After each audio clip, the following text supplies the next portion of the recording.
Haven't even been ready completely with my shirt. I totally forgot to put my shirt on. Ah, yep, you were right. You have to be different with the terms of, okay, I think it's better this way. Yeah, guess so. Hey, new studio. Nice. Hello, people from the internet. Welcome back to the Speak Up Club here in YouTube. And we have, let's see, here in Instagram. Yes. Wow, no, the light is hitting it bad. Well, I have to bear with it. All right, people. Thank you for being here tonight. The Speak Up Club, um, A-létheia, and the Q&A. We forgot to mention that it's a Q&A too. Let's talk about love. This is the last live that we have this year. So let's try to take advantage of it the most as we can, right? This topic was somehow underlying many of the conversations that we have had before in terms of one of the worries that begin to become a concern for many people, but it is not easy to ask about, to just simply air um, any content related to this, because as it is, there is too much, in fact, nebulous thoughts, too much uncertainty, um, lack of information, bad information, disinformation, etc., about this topic, that we prefer to simply just sometimes just shut up about it. And it's not good. It's not good because there's no wisdom in avoidance. Uh, you need to really, if you have a concern on something, you should investigate about. You should check out what it is uh, um, that the problem, what it is the best approach that you can have to fix that problem. If it is something that concerns you, if it is something that affects you directly. So, love, it is a problem. It's a human problem. You cannot really avoid it. You can be a person that 100% focus on, let's say, work. Oh, Raul. Hello, Raul. What's up, man? How's it going? Remember the questions, okay? Um, what was I saying? Okay, yes, love. It is something that you can, for example, be 100% focus in any endeavor, work, hobbies, problems, family, etc., etc., etc. And somehow, if you are in an age that is conceivable for it, love will be something that will motivate you or demotivate you completely. Hello, Mr. Espinosa. How's it going? Thank you for being here. Remember your questions. Be preparing your questions. So, love was for me a problem from a very early age, from the perspective of being, a lonesome kid, as I had to spend many days on my own at a time. It was obviously a common thing for me to develop from time to time crushes that were just simply silly, you know, as every lonely kid will feel prone to feel emotions towards a person that shows them some sort of empathy and sympathy. And it's a typical thing that if you are a healthy human being, you yearn for the warmth of love. That's how it is. You cherish every person that treated you with love, and you always remember those people and those moments that left you with bliss in any type of demonstration of love. Like, for example, what my cat constantly does with me, he's constantly demonstrating his love, as it is not necessarily for him. Like sometimes I think that he approaches me just because he wants to eat, but no, come on, he doesn't want to eat it now. Hey, sir, how's it going, Chamito? Thank you for being here. Prepare your questions, people.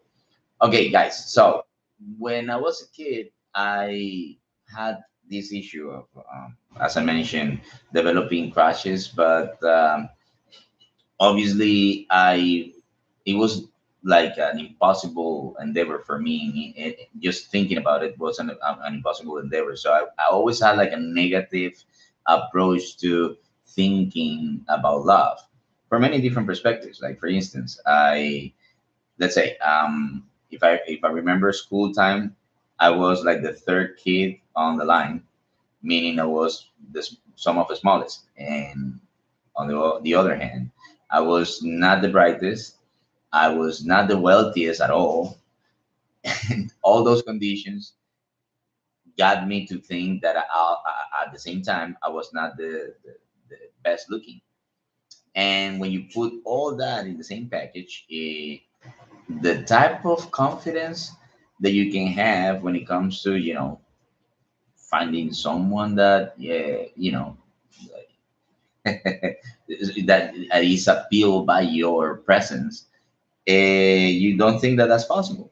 You definitely don't think that's possible. You definitely think that you're not a guy that girls will find attractive. So of course you don't have any confidence in the matter.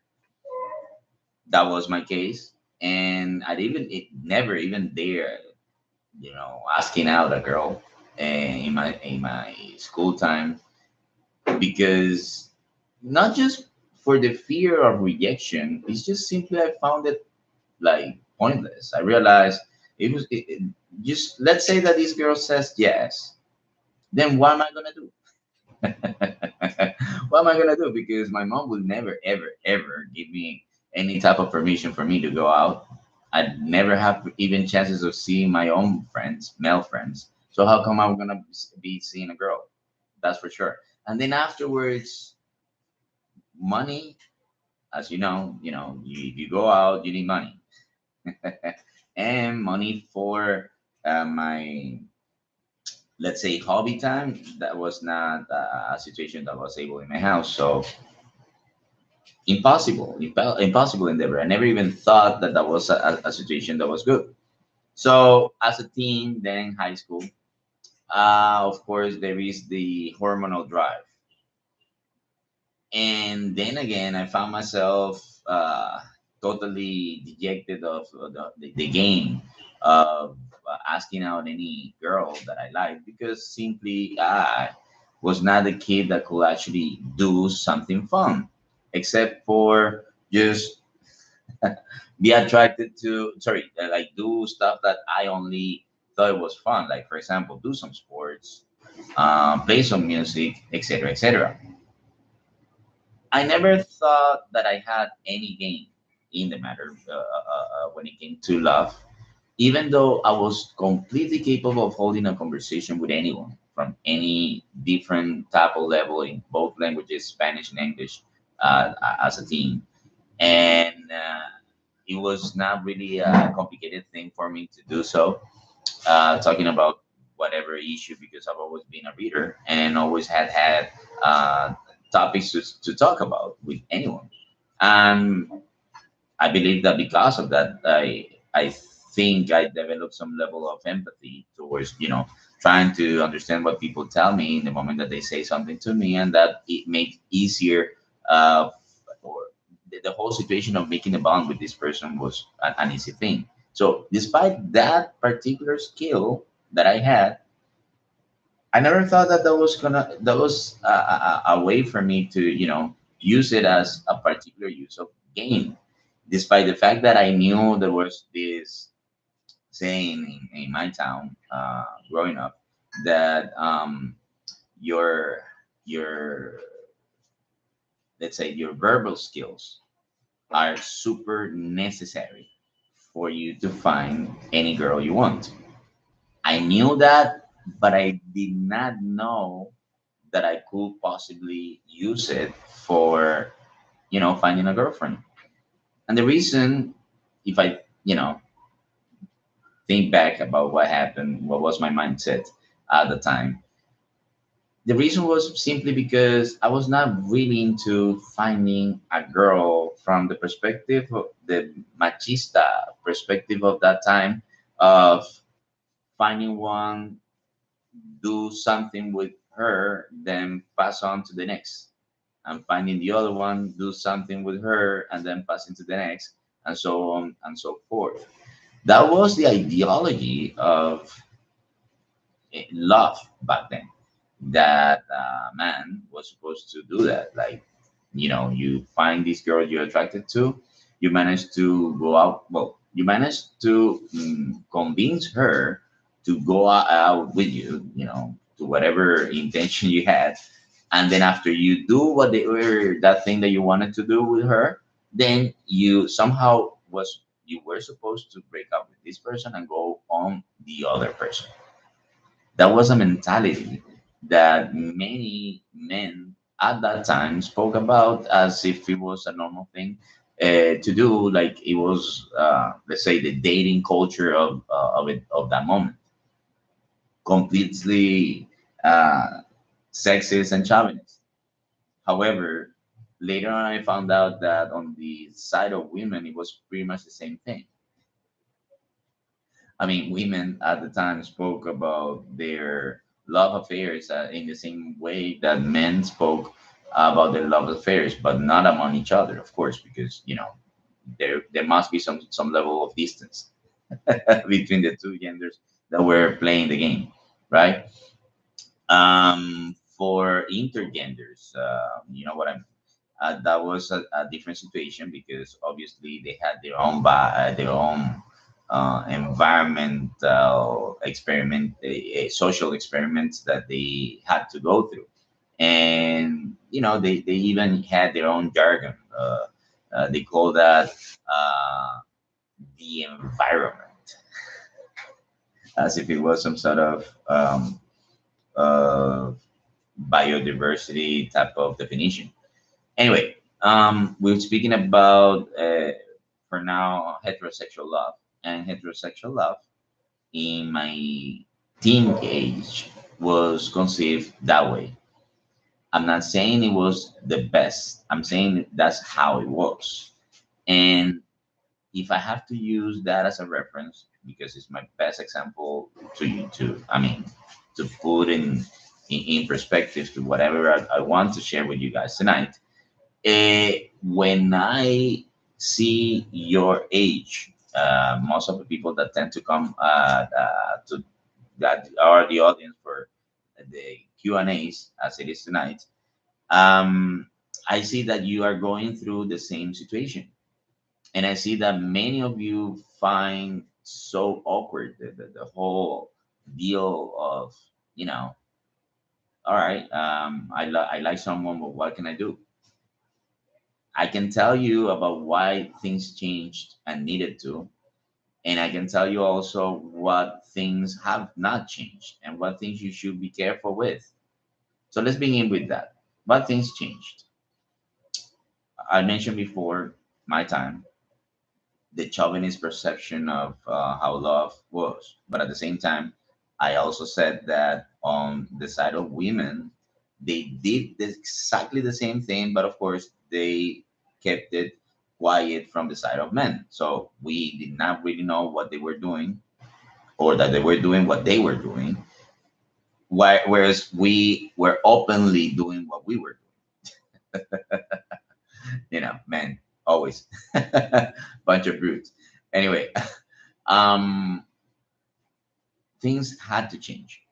And the reason why this had to change was mainly because there had to be some sort of, uh, uh, let's say, like coming around, like coming to terms with the generations of moms, and particularly for the society where I grew up. mm, Women tend to be really close to their moms, and grew up moms of the women that I was basically, on dating age, grew up on times in which love was more conservative. So of course, when they saw the attitude that their daughters had, they were really disappointed. just to say the least. And that had conflicts in society. Many type of breakups just came out of the relationship between mom and daughter and had nothing to do with the relationship of the two people really involved in a relationship as it is. And I mentioned that when we're speaking about love, it's not just simply just one person saying yes, the other person saying yes. It's what happens after. And what happens after, well, growing up told me that well, that I needed to know a lot of different things before really finding the love I wanted. And it's important that you guys get to know that. So that's the reason why it needed to change. And it was necessary. In the case of your time, you can see that the field is even up from in the heterosexual love field is even up. Men have the same rights and the same forms and the same, let's say, uh, perception, okay, social perception as women do, okay. Some societies are a bit more conservative when it comes to women, but in general terms, it's even up, at least in the Western world. As it is true that women have the same level of dignity that men used to have all the time. It was for granted that men, no matter how many relationships were the men involved with at the time, men were always seen or considered like, okay, it's a natural thing for men to do that, so there's no problem. Women could not really dare doing something like this. And again, I'm not saying that this is right. I'm just saying that that's what happened. Remember that before this, in times before this, there were no dating game. There was basically wedding arrangements. It was families arranging other with other families who the couples will be, like the new spouse pair. The new couple was always formed by an agreement between the parents of one family and the parents of the other family. That's how it was. Even to certain moment in the 20th century. Then there was some relaxation of the rules because the generations of people living in their own time, in their own loving time, they realized that they could not really bear to have their parents arranging their future. They needed to fetch for themselves. That would be the generation of our grandparents. Then the generation of the parents of the women I told you about that were my dating age had that conflict of coming from extremely conservatism to some other modern, strange modern relaxation. Okay, now your generation has gone through all those changes without you noticing.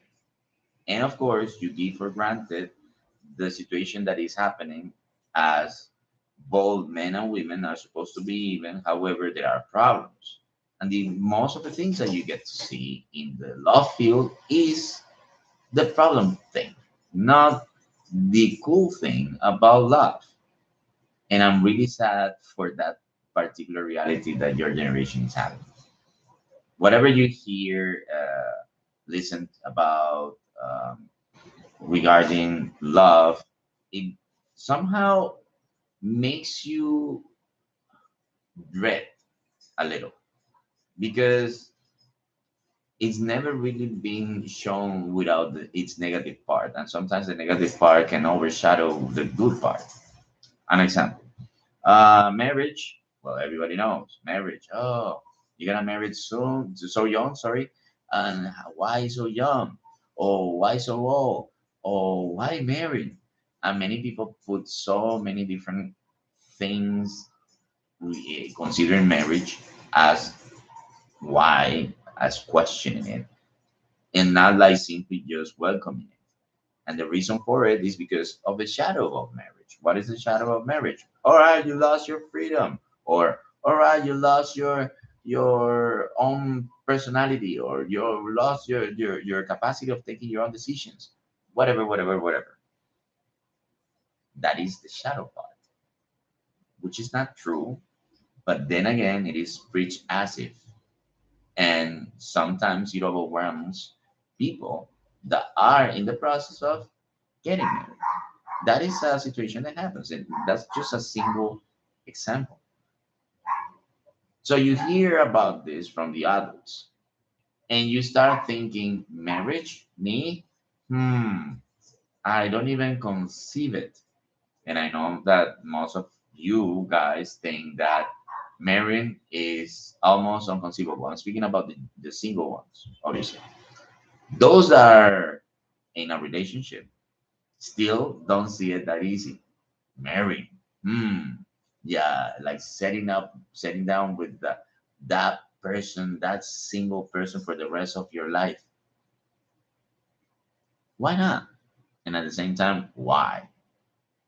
Okay, let's try to see the different perspectives here without being judgmental about the whole point of choosing differently. We have, let's say, the biologist view in which you can put men and women in the same conditions of the mammals that they are, and try to make them have the or take the decisions that they take, considering the mating options, decided based on the mammal conditions. Which are these mammal conditions? Well, a typical thing. We got strong, we got healthy, we got also with different visible genes that show like distancing from the gene pool of the mating partner. And what I mean by this is there is more attraction when that there are opposing poles. So if there is, for example, straight hair is going to be attracted to curly hair, and let's say blue eye is going to be attracted to brown eye, and so on and so forth. That will be the biologist view. But we know that we are not just mammals. We're human beings, and human beings are much more complicated than mammals. So, as human beings, we got the situation of society, and in society, or the way society influences in how you feel attracted to your possible partner, says a lot about how or who you end up with at the end. Like, for example, um, simply just the economic status of a person. All right, you're attracted to a person that comes from lower economic status in comparing to your family. Is that a problem? Do you ever think about this? You probably say, "Oh, that's not a problem for me." Well, think about, let's say, a very easy form to consider what your social status is. Where did you study? So depending on where you studied, the most of the girls that you will be attracted to will be around the same economic status that you had at the moment where you were studying. So if you were studying in a school that was upper middle class, so of course you will be attracted to upper middle class girls, right? If you're a man, and boys if you're a girl, simply just because you were exposed to them. Being open to going and dating and meeting people from different social standards or status will be that you will begin to go out with girls that go to, for example, let's say In lower status, if you were going to going out in upper middle class is private education, then that means state education. So going out with girls from a public school and now from a private school as yourself, that will be open. The same situation will be going up with a girl that goes to really exclusive schools compared to yours. You also have that big of an issue because you know what that entails. You know that people are different depending on the social standard status that they have because the conditions that surround you make you have a different mindset. It is not that you are different because of your biology. It is different because of how your options are possible for you. So when a person from a lower status, economic status, has an economic issue, for example, a kid, 15-year old, uh, has no economic support from their parents because the parents can only just give them enough for food and transport, no more than that. So everything else he has to fetch on his own. So he's gonna try to get his money the way he can, and that will be, let's say, I don't know, washing some cars, doing some errands around his block, etc., etc. And the amount of money that he can make will just amount to these type of jobs that he will be capable of developing. But if you think about an upper middle class kid, the same situation. Parents are not gonna give him any extra money. He simply has to make do with whatever allowance he has. Well, that kid or girl with this quantity of money is going to invest it in a little bit of a small business and possibly doubling it twofold or even more depending on the administrative skills that they have. Imagine that problem for someone of a really upper class. My parents don't have enough money for me. That doesn't really happen. That doesn't really happen. They don't have, oh, I got this issue. They don't have money problems, at least not the way that we had, because they don't have just money. What they handle is commodity. Commodity is different than money. I mean, commodity is property that produces money in itself. That's the vision of someone that has, as opposed to someone that depends on salary status. So it's totally different. Just the fact that you have that issue of how you perceive the world will make you doubt sometimes of your own, let's say, adaptability to jump between social standards, considering that, okay, yeah, I'm open to date up, but if they mean date up will be dating with a person that has an upper social status than yours. Imagine just the choice of restaurant that you will have, the choice of fun, uh, traveling around the places, etc., etc. If you're a upper middle class man, you can improvise a small trip to the beach, a local beach. But if you are a person with higher economic status, your improvisation has no limit in comparison to what an upper middle class man can do. So that is out of the question. And believe me, for a person like a man's situation, dating will definitely imply what sort of economic situation I have to date. Because again, she can say yes, but what happens after, right? Okay, what happens after? Or he says yes, and again, what happens after?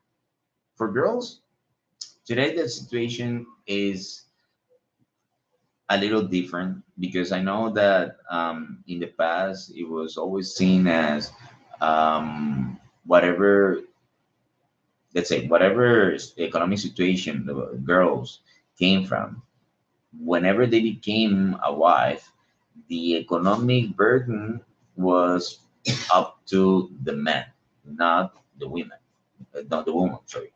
So the woman was basically in charge of the house, and as she was in charge of the house, all the economic burden completely was relying on the man, and he had to fetch for everyone for all different expenses. It was the man.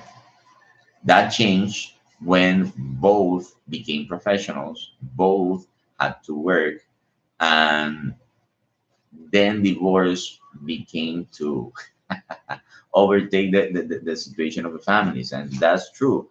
Divorce was necessary because in the past it was a situation of um, guilt more than love.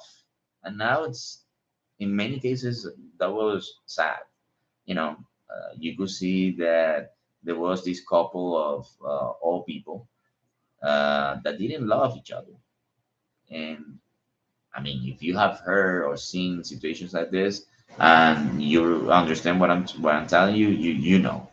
Whereas other people were lucky enough to have grown old together and being really lovey-dovey with each other all the time. That would be awesome. That's the ideal. But not every couple had that particular luck, and that had to do with what I was mentioning before, how couples were used to join. You know, the word how couples were formed, how culturally speaking, people influence in when who do you choose to be with. Today, it's exactly the same thing. That particular situation about the society is still something that affects who do you choose. Then you got the other factor that is very interesting too. That is the non let's say the lack of clearance of what you do with the likes and dislikes. I watched a couple of videos from this particular YouTube channel that sometimes I follow. Not 100%, but sometimes. It's called Avant Preach. They cover a series of cultural things that happen in the U.S. From the attractions perspective. So, of course, they are cultural critics. They will criticize TV shows. They criticize artists. They criticize many different people, and they have a critical way of seeing things. Some of the shows that they criticize are popular ones, still popular ones, because these shows, at least the format, is really not new. That we are speaking about dating shows. In the dating shows, you got the chance of meeting a person that is there because of a particular profile that the people from the program made for you to meet. And then, depending on how they're through some games and dynamics, you will end up pairing with that person. You will have the chance of being sponsored by the show to have a date or something like this. This is so old, and it has so many different versions, similar to, I don't know, Who Wants to Be Millionaire, or I don't know, any other different old TV shows anyway, that are for massive attraction. So this one is massive attraction because love is a massive problem. So this TV, no, this new show is a little bit heavier in the presentation because, of course, it's for the generation where you live. It's got a bottom in the center. And from the moment that you feel that you are not into the person that is in front of you, you just press a button and the person just simply just gets out. And they have a wide roster, so you shouldn't really worry if you press too many different times because you will always have a different chance of meeting a person. But of course, the fun thing can only be as long as you get to choose who you skip. But if you are not fast enough, the other person skips you, well, you obviously lost your chance. And you don't have the many options of being in the show. The idea is that you got the options of being in the show or simply finding that person that you really like. So you got that pressure. Why is it that we sabotage our conditions of being with a person with extra pressure? Because we don't find love so easy that we need to uh, go round ways, sideways, roundabouts, and many other different forms to approach the whole situation of going out with a person. It's so difficult to be honest with a person from the get-go. But now that I'm over 40 years old, I can look back and think that was exactly what I should have done from the very early my very early age when I was attracted to a person. Being honest. In fact, being honest is the best tip I can give you for anyone that wants to go out with a person. Being honest of what is it that you want with the person you want to go out with. Hey, I'm kind of broke, but I would like to have coffee with you if you can. I mean, I can only afford a coffee. I really, really want to have a conversation with you because I'm into you. I don't know. Do you think that you will consider it? I think that we can have a great conversation because I'm really, really, well, I'm gonna try to be really open to whatever it is that you want to say. Yes, good. No, that that little phrase so difficult to say. It's so difficult to say. Who dares coming out in a relationship and do and say something like that? Hello, Mr. Iman. Prepare your question. Who can actually be and saying something even worse than that? Like, for example, look, I'm a virgin and I want to lose my virginity and I'm really attracted to you. Do you think that we can do that? Obviously, we're speaking about once you are in the age of doing that. But still, who can be so straight honest to say something like this? But believe me, actually, it is the best way to come up with the person that you are interested in start a relationship now, especially now that you have so many different social issues to consider when starting out with a person. Not simply just beginning, but to actually stay with the person. You got, I mean, the social pressure of the different levels of harassment that a person can fall onto, depending on not really clear ideas of how or what to do or not what to do. And what I mean by this is, uh, some people can abuse of their position, and we all know some people can abuse of their position by playing the victim. And we all know that the rules apply to whomever is proven to be the victim. The problem is if there is a situation of, you know, in a couple situation in which a third person has to intervene because of a proven reason of abuse, and this third person is obviously the state, the two people will be marked for the rest of their lives because this is awfully judged by society. Awfully judged by society. Whatever situation that you get into, involved with, let's say domestic violence, emotional abuse, um, one more. So many different others are terrible and gruesome. That marks you forever. So, of course, That was necessary. That society became that serious in that matter because uh, in the past abuse was normal. But now that is being institutionalized, that is so strong. The other terrible aspect of our culture is, developing ways in how you can use that to exert pressure or exert your power over another person. And you got people that become experts in abusing the law sometimes, and by accusing people, wrongly accusing people of such and such situation.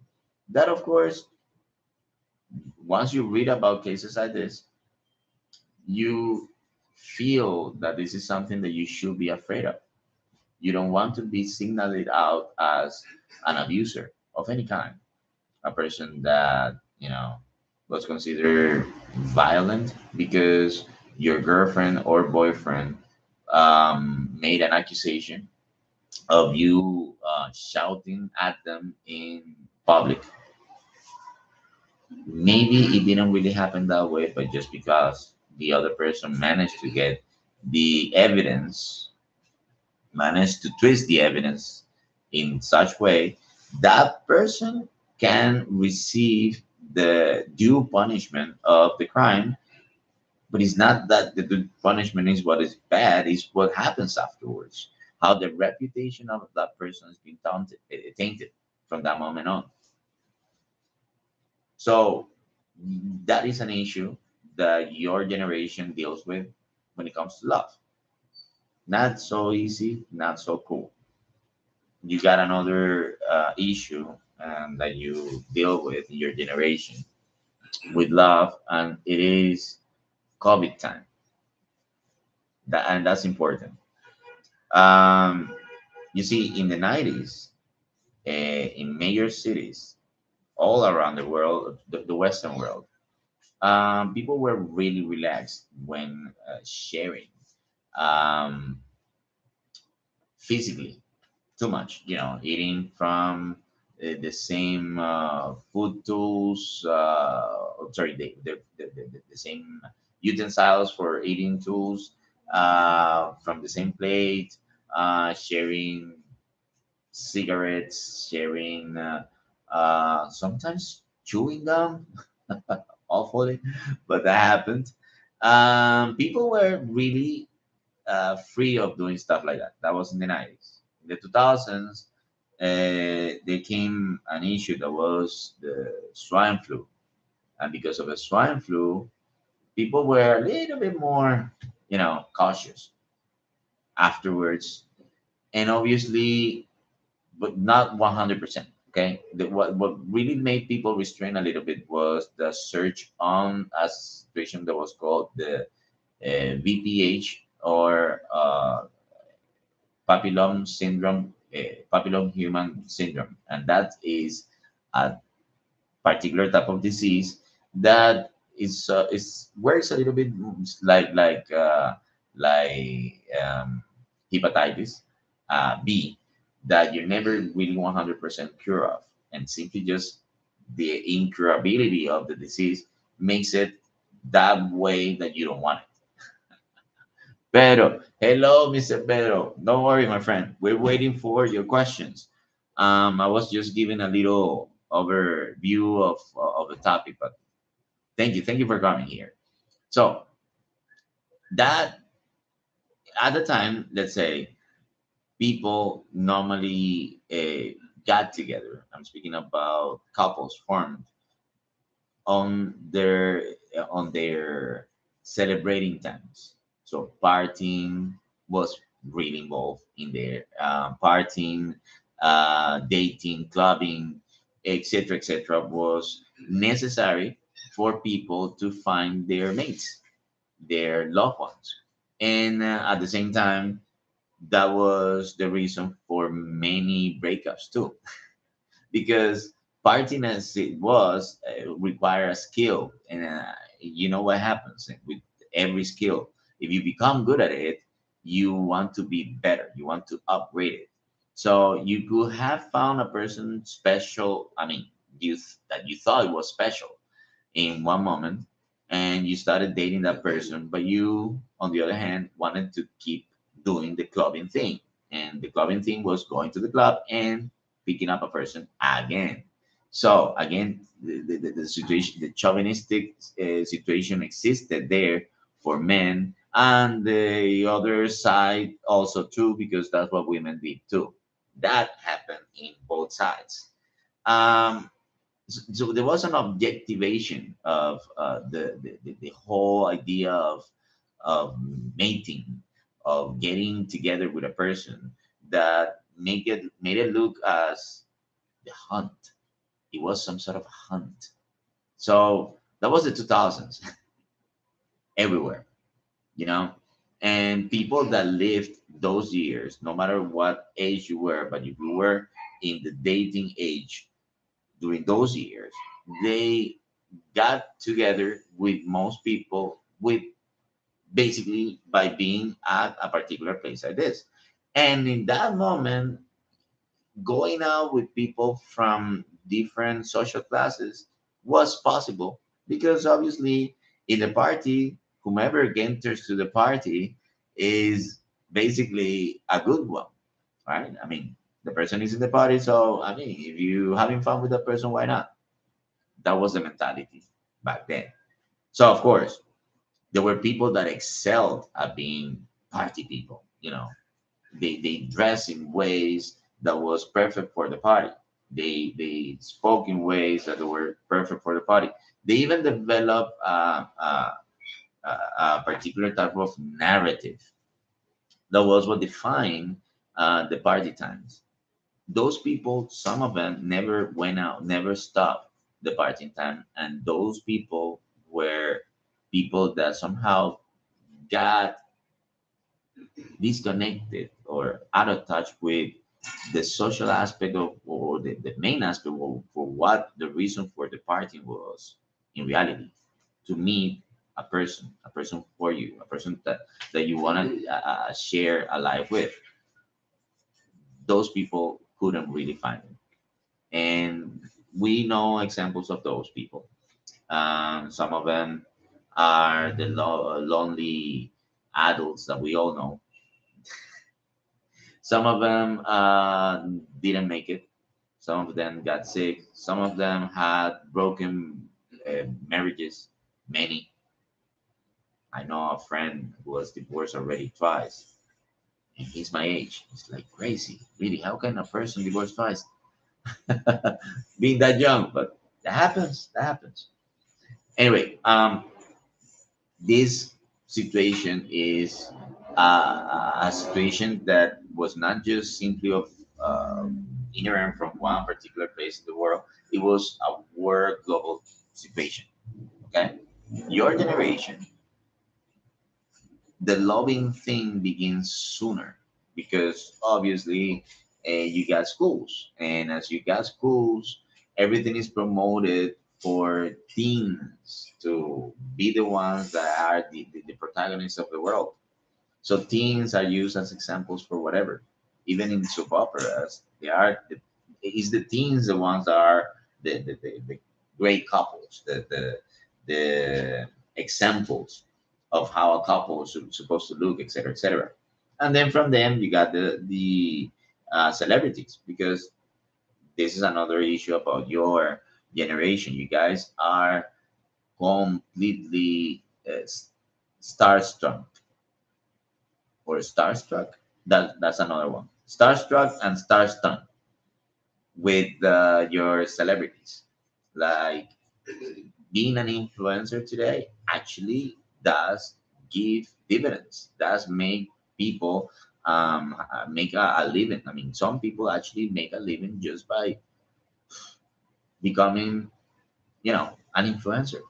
And again, that's not the motivation for the reason we're here. We're here for complete, total different reasons. We are exploring the skill of being working, the type of message that we're working this way. And simply by doing that, we're winning. Okay? We are not interested in influencing anyone. And we're not preaching anything whatsoever. Okay, we're just simply signaling things as they are.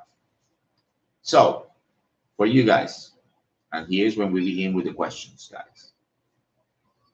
Now that I explained basically the differences between the past and told you about the present, I need to tell you obviously what is it that you guys require when it is that you feel that you're ready to date someone. So of course, you probably say, well, isn't that just simply by having the person like liking a person first? Yes, but what is it that you like to do with that person? Because it's important that you're honest. You need to be honest with yourself. Are you infatuated with that person, or you are perceiving a possible future with that person? So I would like to get some questions from the people that are in the audience still. Thank you. I have a lot of people thinking tonight. That's really, really happy. So let's say something about love. I got Raul. How do you notice you wanted to get married? Okay, good. There you go. We begin with the very first question. So of course, for me to get married, I needed to have a girlfriend, right? I couldn't be thinking about marriage without having a girlfriend. So obviously, in my case, I kind of had at that time kind of had a plan that it was we were going to be together until we had to separate, as I had let's say the urgency. I felt the urgency of thinking that my future was outside the country where I was living at the time. So obviously, I was making my plans of traveling, looking for a best way to go to a place and work from that place, doing what I could do. I had to finish something with university, and that was the only thing that was restraining me from that particular trip. So during those last years is when I started my relationship with my wife. And at the time, we both sort of agreed that we were going to be together until that moment, the moment in which I had to leave, because she didn't want to. She never thought of herself of living her life outside the country where she was born. So for me, it was not that difficult because I had lived in a different country before. Um, and, once you have changed that situation of, the place where you were born and then the place where you live is not the same city where you lived before, and you have lived in different cities, etc., etc., etc., etc. Once you have had that sorry, that visual change and shift of places, you can be a foreigner wherever you want to. Because you will always feel like that it's all right wherever you go as long as you can adapt to it. So I never had that problem about thinking that I was, you know, leave leave that country, and she never really thought that she was gonna stay. Then, funnily enough, we got an opportunity of buying a property. Once you had the idea of buying a property, obviously you cannot do that on your own. And you all know that in order to build up something like getting a property, etc., um, society gives opportunity to couples more than to individuals. So banks will give you, for example, loans, etc., if you are a couple, a young couple that want to eh, build up a future using the bank as the sponsor. So that actually opened up my eyes in terms of the interesting things that marriage was supposed to give me. Because until then, neither of us have actually thought about marriage. Neither of us. We were really, really happy together, but we thought that we were too young to be considering that, even though We were both over 30 back then. But you see, that's part of the society where we grew up. Where we at 30, 31, 32, you still thought that you were young and you could still find someone else if you ended up breaking up with a person. That was the mentality. So when we thought about this, we started really considering the capacity that we both had at doing this. Oh, I got Mr. Ali. I don't think so, man. I'm not very Obama. So I think that obviously eventually we were going to have to consider the capacity of, the capacity that we had about getting married. But I think that if it hadn't been for that process of growing, um, growing older, maturing, that normally happens when you settle down with a person, I don't think it would have happened. It would have happened at all. If we couldn't have settled down, like both of us, about thinking about the possibility of building a future together, then that process of maturity, that process of growing up, wouldn't have happened. And without it, no marriage will have dream at all. So, yeah, answering the question to Raul, there needs to be a level of maturity that it's first the idea, the vision of building up a future with a person. You don't marry if you don't have a future in mind, because marriage in itself is an endeavor. It's a business. It's an institution. Um, it's your house. It's your everything. It's so different when you perceive your life from the perspective of a single person, because as a single person, you let's say there are so many different distractions that you put in front of your face that you make your vision to tunnel along the way, and makes you see the possibility of the things that you want to achieve, but from a very narrow scope. That's not good. That's something that single people suffer from. Once you are with a person, just things that the person is constantly editing you life throughout their day to day, their sharing day to day, made you consider life differently, and you widen up your view, and then you begin to like and want other stuff that you never really wanted before. So you do and achieve more than what you normally don't. So yeah, yeah, when you marry, when you do have that opportunity, you grow exponentially, and you begin growing just the moment you consider marriage. So consider that an answer from Mr. Raul. Let's see another question I got, Mr. Ali. Do you think that hypersexualization of society is killing love? And if yes, then why or how? Well, hypersexualization, thank you for your question, my friend. Thank you. Hypersexualization is a situation that is dealt with exactly within the language that we use on the dating process. Like, for instance, in the 80s, no, in the 80s, no, this is very old actually. Foul foul language existed and have existed since the time of uh, our great grandparents.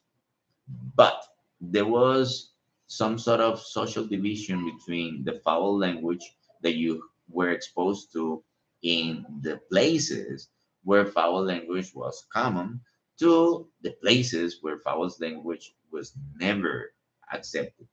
For example, where was foul language accepted? In bars, especially the ones with the dark tone, like brothels, like uh, foreigner bars, seamen bars, border bars, etc., etc. Those were the ones the dark taverns, the basements, etc.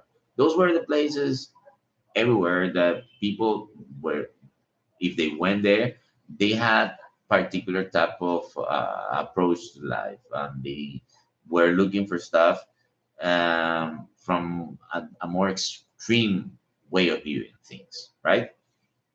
But that was not the normal bar. That was not the family place. The family place was the most common place. Every restaurant was mostly the family place. Churches, family place. Cinemas, family place. Parties, every type of party was family place, etc., etc., etc. As they were family places, foul language was not really accepted. You begin being seeing a merge of different places with life, that in which foul language was like beginning to be tolerated, all the way towards radio. And once in the radio, foul language was accepted, you know, what else could be hidden from the rest of the world? You begin to see that the communication industry took over foul language as a way to promote their content. But instead of using it simply as a spice, it became like sort of the product in itself. So foul language is a necessary thing, but it's not necessarily the best thing. The industry of communication uses it to promote whatever is it that they want to sell you, and they use it in the form of foul language because they think it is the way it sells. So what I mean by foul language is everything that has this lewd look to it, like the fan service, the extra red, the you know suggestive presentation, insinuation, etc., etc. So you get to see that whatever has the appeal of mass reproduction, mass acceptability, you will get foul language everywhere there. So you cannot have cartoons without double sense jokes anymore. Imagine that. In my time, cartoons never had double sense. Today, you watch any cartoon, the content of the dialogues, it has double sense, and sometimes it's just too obvious. So yes, there is a hypersexualization of everything. But the problem with the hypersexualization that we have is that it doesn't really sell anything new. It just banalizes stuff. And for example, we got like the new tendencies that some particular companies like Disney, Netflix, Amazon, etc., in which most of the production is constantly bombarded by these innuendos, fully charged of sexuality that is not necessary. As for example, if we mention the case of the LGBT content, LGBT needed representation, but one thing is the representation, and the other thing is that LGBT is the selling point. Once LGBT is the selling point, you alienate the majority of the people that watch it, because LGBT is there, but it's not majority. It's simply there. So what happens when it is overexposed this way? Well, you got a lot of people that have no idea where they are and begin trying to become LGBT, so they gain the recognition that LGBT is being receiving right now. LGBT people feel alienated themselves because they don't feel that they are being projected as they want to be projected. This is like too much for them. So they begin to distance themselves that way. Then you got the other LGBT that do know how to use this power of visibility and notoriety. Some of them are nice people, and some of them are not so nice. So what happens with both of them are simply just using the same media that they are really capable of using to promote whichever of these positions. Well, they keep adding up to the same noise that we have of today, and the hypersexualization never ceases to exist. So that's the issue: is that we cannot really stop it. That's the problem. And the consequence that you say that it might have about killing love, I don't see it. I really don't see it because love in itself is not what is in danger right now. Love in itself is a moment that is only possibly achievable once a couple decides to actually take that step, the step of love. And sometimes that never happens. So, as it never happens, I cannot really say that it was alive. So, how can you kill something that is not alive? Sometimes we force the condition of being with another person, thinking that it's the best thing because I don't know, all the conditions are given for being the best thing. But we don't love that person, and the reason we don't love that person is because how we treat that person. And if we are terrible with that person, and what I mean by terrible is think about everything that you do with the person and see how you really treat that other person. If you really treat them well, the person should love you because you love them. But if you don't really love them, you are with them because you don't want to be alone, and you are with them because you get something.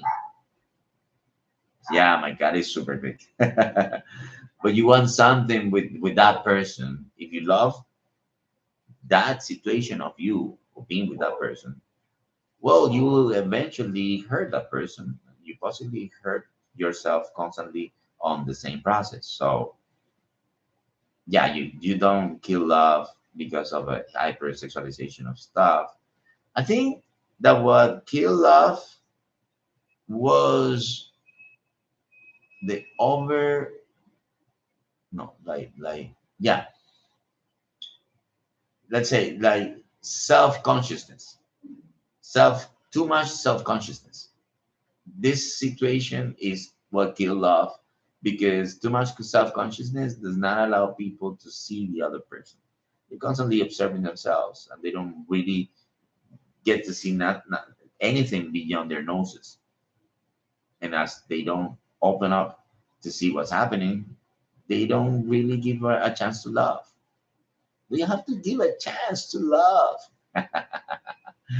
Ah, sorry, I didn't get that message. Oh man, I couldn't read that message. Is there another person with a question? Let's see. Let's see. Let's see. The thing is that Mr. Ali deleted the last two. Let's see. Okay, Ali is coming back again. If anyone else apart from Mr. Ali, come on, shoot your question because we're speaking about love here. Love, which is difficult. I was mentioning that a problem that love has today was COVID time, and everything that COVID entailed, socially speaking. I feel that I cannot really 100% trust whomever I get to speak on the street in terms of, like sharing something that some moment or some closeness with this person because I don't know if that person might be infected still, even though vaccination is a norm today. That doesn't really mean that you don't get sick because people keep getting sick. I'm a type of person that does not really love getting sick thing. I hate consuming medicine. And I know I'm not the only person that's like that.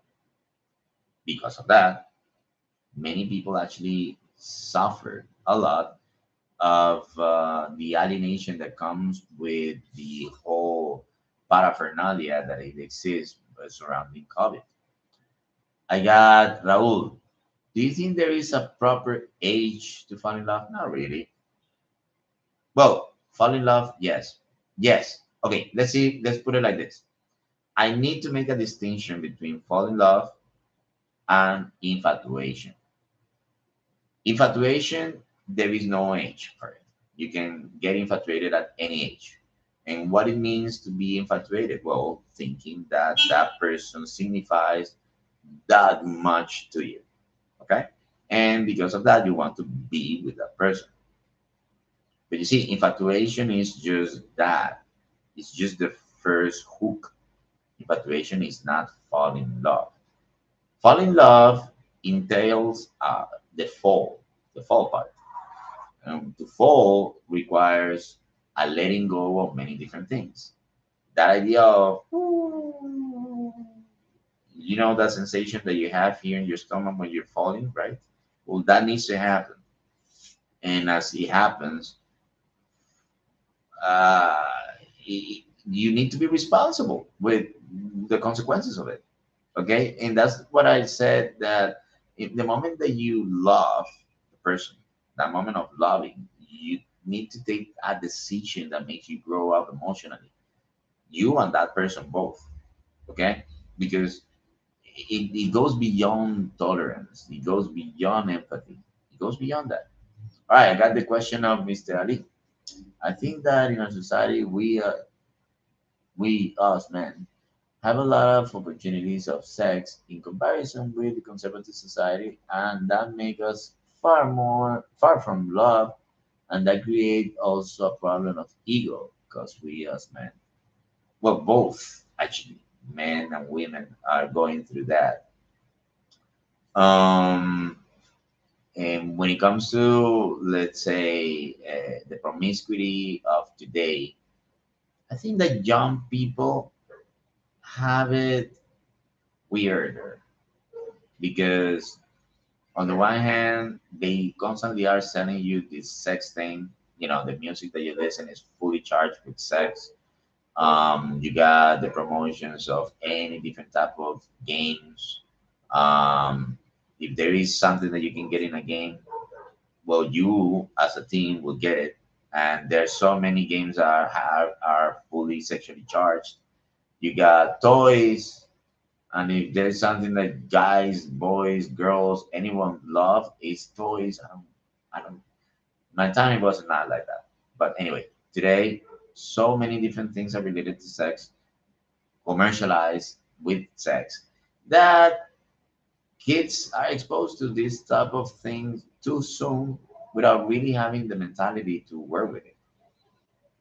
And then you don't have the age to do anything. So of course, you're forced to infringe the law as a team to be involved into sexual situations. Most of the time, having terrible consequences, and because of that, producing trauma. So of course, smart kids learn from that and realize, no, I'm not gonna do that. So I see that on the one hand, there are like there is a huge puritanism in kids today, which is not bad, because you guys should respect your bodies, at least until you know what you really are capable of doing and you're responsible for the consequences. And on the other hand, there is a rebellious, self-destructive behavior that still hasn't really been resolved. And obviously, that's depending on the education level that people have. I got Mr. Miguel. Miguel is here. Thank you, sir. What do you think about people who can feel sexual romantic love? Asexual or romantic people, do you think they can get fulfilling? Well, look, I think that when it comes to, it's not aromantic people, it is, let's say, disassociated people. What I mean by this is, I don't know if you were at the beginning, Miguel, but I made a big introduction in which I was referring to how at the beginning I thought I did not have any chance of having any gain of finding a person that I like, because I totally disapprove of myself as a person that was likable enough. I mean, not having money, not having height, not physical attractiveness, not even athleticism, nothing of that. I thought that I was always gonna be a loser regarding finding a girlfriend, etc., etc. So obviously, I never even there. That doesn't really mean I didn't feel attraction for. The problem with that is some people had a change of mind by saying, you know what, I'm not even gonna try feel any attraction for because I know I will not do anything about this. And there is the switch that it comes to happens in your head in which you get to that level of disassociation that you seem to be simply or feel simply aromantic or asexual sometimes. But you have the same hormones that every person has. You see, in nature, this happens in different type of species. For example, I really got shocked when I realized that even among wolves, this happened. And you got the alpha wolf, that is supposed to be the one that mates with the wolf bitch. That's basically the term they use. Right? And these one carry the different offsprings, and obviously the strong ones are the ones that survive, etc., etc. But what happens with the other male wolves of the pack? Well, they made themselves like eunuch, but they were not eunuch. It simply just were asexual, simply because they gave the chance, the permission, the, the priority for the mating right to the alpha male. The alpha male became stronger physically because of the high perception of testosterone this animal was exposed to, since he had to mate with so many different bitches. Again, that's the name. All right. So anyway, um, we have a natural perception that goes from there, and we can try to extrapolate that situation to reality. You have an attitude that goes, like the alpha attitude, that is those people that want to apparently conquer every girl. That's crazy. But they became skilled at looking for girls that simply want to do the same. It's not that they are conquering anything. It's just people that are very effusive with their sexual partner changes on both sides, men and women. Okay, then you got the others that purposely decide to simply don't be part of the game. Fulfillment is not really necessary being achieved with or alongside a person. Fulfillment is achieved by the condition of completing a vision. But you see, you can also find moments in which one person can give you that vision. What I think about love is that love normally finds a way in a moment. You cannot really simply just shut it down by saying, I'm not going to fall in love ever. And I will be the loveless person. Not purposely and not without the need to do so. Because there is a time that you meet a person that arouses that thing on you. And as long as you are empathic with people, that can happen. So I think that those people that have that particular moment of their lives of being asexual or aromantic are people that don't have the proper timing when it comes to their emotions in that particular sense. And most of the time, some of them decide to, carry on living that way. And this is a situation that has existed since immemorial times. You know, you got monks that were not necessarily eunuchs in many different traditions of different cultural religious practices. These monks did not engage in any sexual act, did not feel that they needed any type of restriction.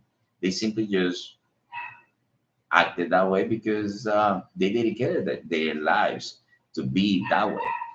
So that is totally possible. And again, fulfillment is not needed to be achieved alongside a person. But I can tell you that if you do find that person, there will be an eureka in your life. And that, by the way, is the hair of my cat. If you find it, there will be an eureka, an awakening of sorts. Because your eyes can only see as much as your view capacity has. Once you have another set of eyes that trying to look at the same thing that you're doing, the vision is going to be expanded and your world will be different than what it is now. So that message goes to every person that thinks that they have that position at the moment. I confess there was a time that I spent about 18 months in which I decided to be completely celibate, even though I was a single, person. I decided not to approach any person that I care for because I simply just didn't want to, because I felt that I needed to have some sort of cleansing, emotional cleansing in myself. Possibly I needed therapy. And I think that that was a way in which I went through therapy myself. Um, that sometimes is necessary. Therapy is necessary. People consider mental health. But apart from that, it is necessary that people begin to learn how to be alone first, understand what it means to be alone, and then understand, then when being with another person, how to appreciate how to be with that person too. So love is a situation of both sides. I mean, you cannot really see it from a perspective of the only person that loves. If you love, you receive love back too. But sometimes your love can become obsessive and annoying if you are not really doing it right and what it means to do it right. To consider the other person, consider what the other person wants to. You cannot pretend that your love will overcome every situation. No, your love doesn't overcome every situation. Your love only allows you to do actions in a lovely way. But it is beyond that. Your attitude needs to, let's say, a company needs to be the best company to your actions. They cannot really be actions without the feelings that go around those actions. I got Ali, no, Miguel's 220 questions. A comment. Mr. Raul. Mr. Ali says, what are the reasons of a high number of divorce in our society? Oh my God. And why we think that if you marry a woman with the time, it will be boring sexually and the attraction will die. That's a fear that people have today. We mentioned that about marriage. So many people that feel that marriage is the conclusion of their sexual lives because they are hung up in the hunting perception of sexuality. And we all know that sexuality is not about hunting. There's no hunting there. Even if you have an experimentative behavior, there is nothing related to hunting in sexuality. Sexuality is a need, a human reality, because we are humans, we are animals, and we use sexuality to close the bond that we have, that we develop emotionally with a person. Sexuality cannot be the higher the higher hook of a relationship and cannot be underestimated in the relationship. Sexuality is a part of a relationship, but it's simply that it's a part and it needs to be there and it's not absent and it's not the only thing. It's, you can say, a shadow. And I think that every relationship has many different shadows. One of the different shadows is that sexuality. The other shadow can be the economic part. That's a heavy one. I got Ayman. Ayman, finally a question from Ayman. Okay, I got. What do you think about polyamorous and monogamous relationships and how love is interpreted in those contexts? Interesting question. Very great question, Mr. Ayman, because that one is a heavy one. Polyamorous. Okay, listen, that's not new in reality. There were different cultures, tribal cultures that in which let's say the whole sexual the whole sexual hierarchy was not really established by the men, instead was by the women.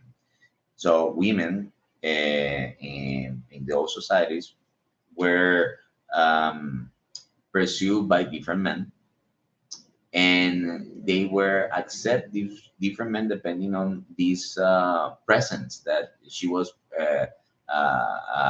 gifted with, so she could favor whomever was actually approaching her.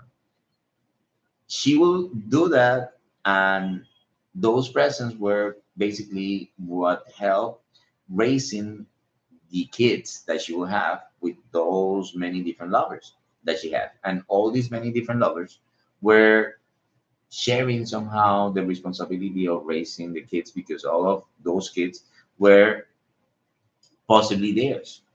These societies obviously were pretty homogeneous societies, and it was pretty easy for you to, think that that kid looked exactly like you, and obviously it was your kid, though possibly not. So what they had to apply in order to sustain that type of strain in their society was simply the fact that a there is no judgment in terms of how a person appreciates love. I mean, that person appreciates love, a physical love, in a form in which um, they both agree with the standard of a relationship. That agreement, that even up of status from both people that participate in a relationship, or the more, if in the cases of the polyamorous relationship, is essential for any possible thriving that this type of relationship would have. If there is no even up, if there is a uneven position, some sort of, in the Hegelian term, slave lord dialectic. If you got that situation, it's not really going to work out. Even in homosexual relationships, among homosexual relationships, there used to, because with the political correctness that changed. But in the past, there used to be a way of considering that in a homosexual couple, one was a dominant and the other one was the passive one. And the dominant acted as male, whereas the passive one was acted as female. And this happened in both type of homosexual relationships, being men or women. Now, when it comes to regular relationships, that idea that men was the dominant and female was, so women were passive, was a traditional um, extrapolation of the mentality that relationships needed to have. And that, as it is, was one of the reasons why there was a conflict with modernity, in which obviously women that was the main subject oppressed by that tradition, women realized that no, they're not under anyone. And as they cannot be under anyone, they cannot really accept that situation of being the passive, whereas the men were the dominant ones. That in itself was unsustainable. As it was unsustainable, but was not really worth it, I guess, to answer a little bit that question that Ali put before about divorces. Yes, that is the main reason for divorces. The problem with ideology. And then to go back to Ayman's question, the ideologic stance of all the people involved in a relationship like that is needed to be, uh, let's say, put in balance. Where when you don't have that even up ground, when all the people participating in this type of relationship, you cannot really have a type of relationship in which there is that thing that is called love, because that love will need to understand that that person that you love also love in the same form the other person. A girl loving you, loving another guy, right? And that guy loves her the same way that you love her. And that, if you don't have that situation clear, it always gonna be representing a conflict, because you will be considering that you're losing standing, and as you are losing standing, you see, we're speaking about what is the position that you need to have. It is all mentally, I mean, the mentality that needs to be used for this type of thing. I don't say that this is doomed to fail. I'm speaking about the relationship that is a polyamorous. If people have tried and it has worked out for them, great for them. It's not a rule, but it is definitely true that as long as you don't have an even up situation, there is not real love. There is a different type of relationship. It might work as long as it is maintained, but that doesn't really mean that it's effective. All right, we got uh, Miguel, Ali, Alias. How can a man be sexually attracted to the same woman for 20 or 30 years? No, it's simply love. If it is love, the relationship, it will obviously work alongside your different perceptions of reality. Because, I mean, if you say that that was not possible, you will have to deny there's so many different couples of grannies, grandpas that live together for over 60 years of marriage, 70 years of marriage. They had lots of kids. If they had lots of kids, it's because they had a lot of sex. You don't have sex. You don't have a kid for every time you have sex. They have 12 kids. How many times do you think they try? So come on, you do have that, but you obviously you have the other guys that are not only having sex with their wives, were very unfaithful with her and had sex with others. That's true, that happened. And you also have the cases of the wife being the one that was unfaithful, and that happened too. There is no rule regarding love, because that's not really love or what love means. Love is not really sex. Sex is part of love. We got Mr. Iman. Is unconditional love real? Unconditional love. Unconditional love means not really love, because unconditional love is a predetermined stance towards a person, in understanding that your stance cannot be modified by whatever happens.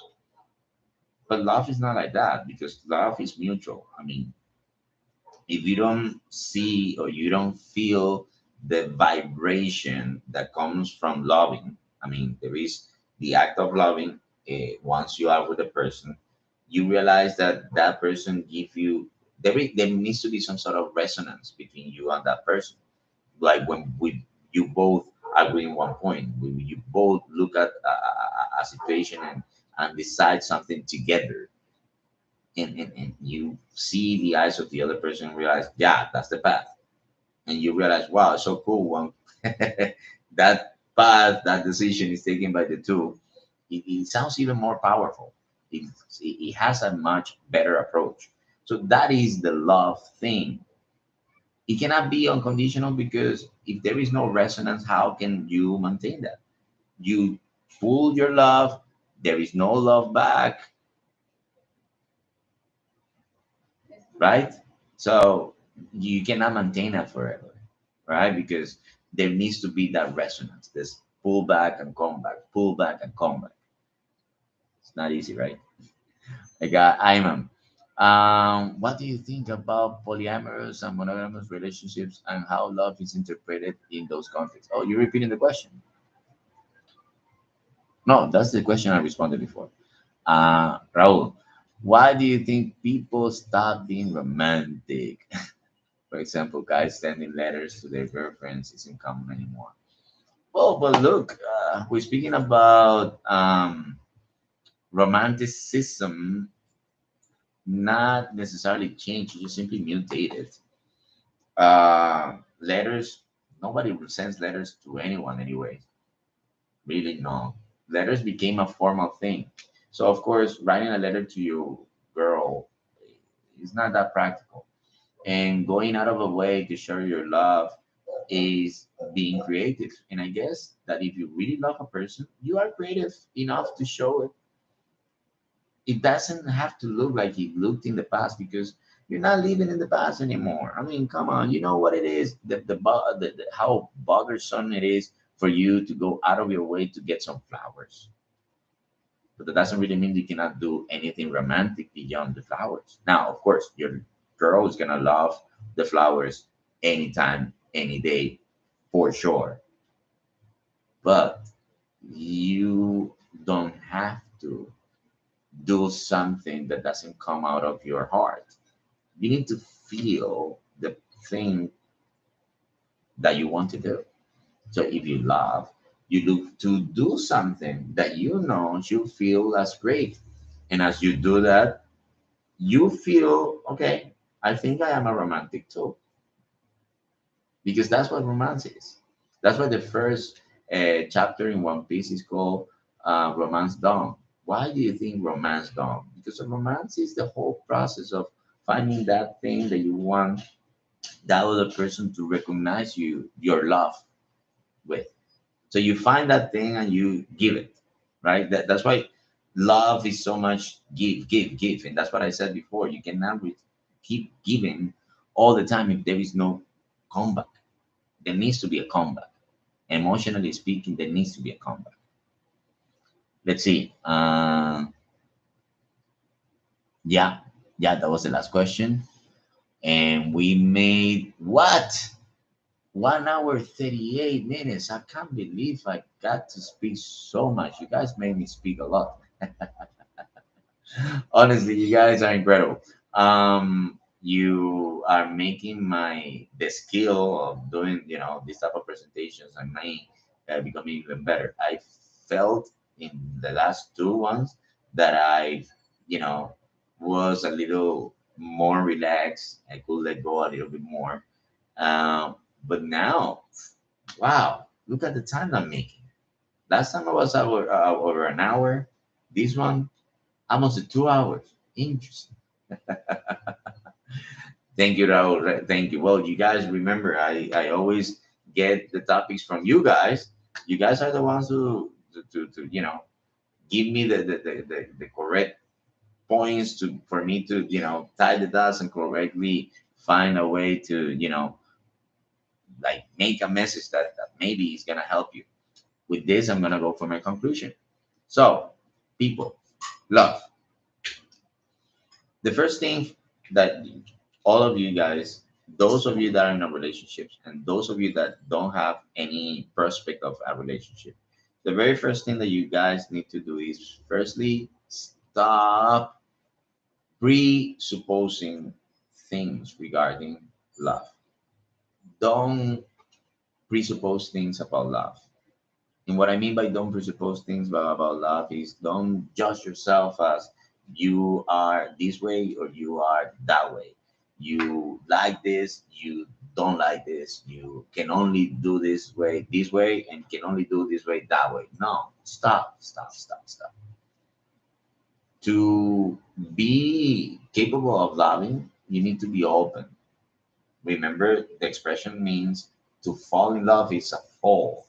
You need to get to an age. And then the age means there's no more land until you're suspended and falling. That you need to feel that void in your stomach when you're falling. And that is a decision. That decision of getting there. To get there, you need to get to the edge. To get to the edge, you need to be put in that position. So obviously, you need to know a person. You need to open up to the person. The person once opens up to you, you realize that there is the going back and forth, and that's love. Afterwards, it's only grow. What you have is only grow. So give yourself the opportunity if you meet a person. But if you don't meet a person, then don't force it. Don't force it because it's not necessary. You can live your life relaxed. Like if you were asexual, romantic, you just focus on what you need to. Obviously, speak to people. Don't be a grouch. Don't, put people aside simply just because you're afraid of connecting or bonding. Don't do that. Don't assume for other people. Just be open. Who knows? Who knows what can happen? Be adventurous in that sense. Know people, be nice to people, hear people, be empathic to people. If then one person gives you the vibes of love, then let it happen. But that's it. Don't extremely depend on your insecurities or your strengths. Don't do extreme assessment of what you can be with love because nobody knows. Most of the cases, if you ask people that are in a loving relationship, what was that thing that you felt attracted to your wife? Or what was that thing that you were attracted to your husband or your boyfriend, etc.? And when they confess it, it is mostly a surprise for the other. Say, yeah, what? You like that of me? Really? Nobody really thought that a quirky thing was supposed to be the hook for them to meet their life partner. And you see, only old people can actually tell. Everyone that's young are still trying, still trying. I mean, 2 years marriage is not really a guarantee of success. Three, four, five, who knows? There are people that divorce at 10, people that divorce at 20, people that divorce at months. That happens too. So love is not a goal for, marrying is not really the goal for for love. It happens eventually because you realize that you want to build up a life with that person. Weird thing that I said that even though there was a time that I was saying that that marriage was a hypocrisy in society, knowing there was a contract that was put on a couple for them to, find themselves to be strangled later on with that couple, with that particular um, contract. That was my former thought regarding marriage. And look what I'm thinking now, simply because I am married. So, people, love, give yourself a chance. All right, that's it with me.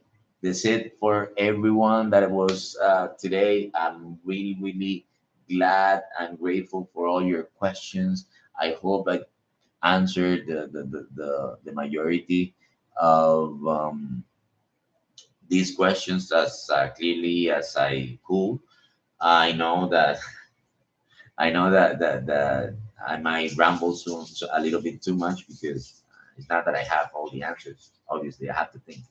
And even if I give an answer, I possibly deviated from what you guys wanted me to say, but still, I try my best. Thank you, people, for joining us throughout this year. And again, this is the last live of this year. We are gonna have the first one starting on the week of the 3rd of January. Okay, that one is gonna be a normal topic. Everybody can participate. The following one is you guys Q&A. Okay. Well, people, have a great evening. Thank you for joining us. Let me begin by closing this one here. Yes, and yes, that's done. And this one, thank you, people on the internet. Bye bye. Good luck. Thank you. Thank you. So we finish here.